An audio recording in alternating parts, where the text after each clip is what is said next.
प्रभू सियावर रामचंद्र की जय.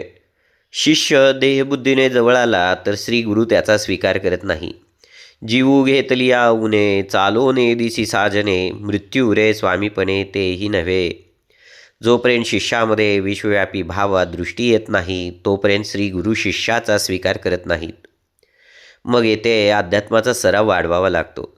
एकदा का मी जीव नाही, मीच नाही हा अहंकार लयाला गेला की शिष्यातील जीवपणा गेल्यावर दोघांमध्ये भेटीचे योग निर्माण होतात. प्रेमाने शिष्य श्री गुरुजवळ आला की त्यांच्या संवाद हा मौनाचा असतो. श्री गुरुला मालक आणि सेवक हा सेवक सेव्य भाव मान्यच होत नाही. सद्गुरूंना ते सहनच होत नाही. सद्गुरूंना केवळ अद्वैतातील जगणेच मान्य असते. द्वैत भावाला थारा नसतोच. थोडक्यात श्री गुरुची अंतिम भेट साधकाला मुक्त अवस्था प्रदान करते. पुन्हा पुन्हा जन्माला येणे वा मृत्यूची प्रक्रिया घडतच नाही. प्रभू सियावर रामचंद्र की जय. आपणा सर्वांना विनंती आहे, आपल्या ओम चैतन्य उपासना केंद्र वावरी या यूट्यूब चॅनलला सबस्क्राईब करा, लाईक करा, शेअर करा, बेल आयकॉनचे बटन दाबा, कमेंट करायला विसरू नका.